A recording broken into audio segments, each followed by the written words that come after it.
Assalamualaikum warahmatullahi taala wabarakatuh dan salam sejahtera. Saya Muhammad Nur Afif Hakim bin Johar, nombor matriks D2025 1116530. Baiklah, untuk pembentangan video kita pada kali ini, saya akan bawakan isu berkaitan dengan mental health. Seperti mana yang kita semua sedia maklum, mental health bukanlah sekadar isu yang boleh diambil ringan oleh semua masyarakat, daripada peringkat bawah sampailah ke peringkat atas.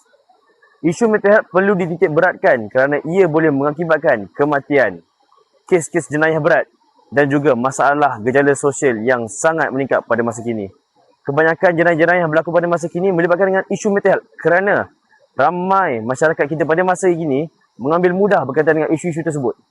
Jadi, untuk video kali ini saya akan merungkaikan sedikit berkaitan dengan kesan-kesan yang kita boleh perolehi melalui kejadian yang melibatkan dengan isu mental health. Baiklah, antara kesan-kesan dia yang pertama, mangsa akan mengalami masalah gangguan emosi. Seperti mana apabila seorang itu mengalami masalah isu mental health, emosi mereka mudah terganggu. Seperti mana mereka akan mudah merasa marah, baran dan juga melepaskan kemarahan mereka kepada siapa saja dan tidak kena tempat dan tidak kira masa. Dan selain daripada itu, dari segi emosi mereka juga akan terganggu dari segi gangguan merasa sedih, mudah merasa marah dan juga mudah rasa terganggu dengan kawasan persekitaran mereka. Dan poin yang seterusnya adalah mengakibatkan seseorang itu sabar jap.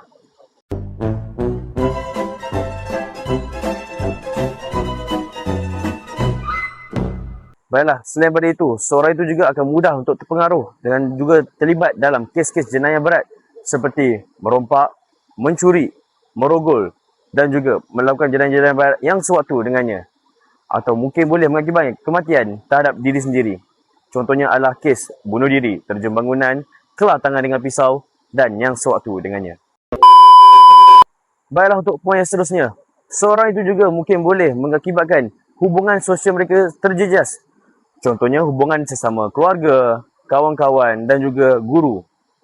Contoh seperti mana yang kita sedia maklum bahawa hubungan sosial kita perlu menjaga dengan sebaik mungkin supaya kita dapat mengeratkan hubungan silaturahim dengan sesiapa saja yang kita kenali. Dan selain daripada itu, jika hubungan ini tidak dijaga, maka rosaklah kita punya hubungan sosial itu. Jadi untuk poin yang ketiga, a few moments later. Aku tak ingat, aduh.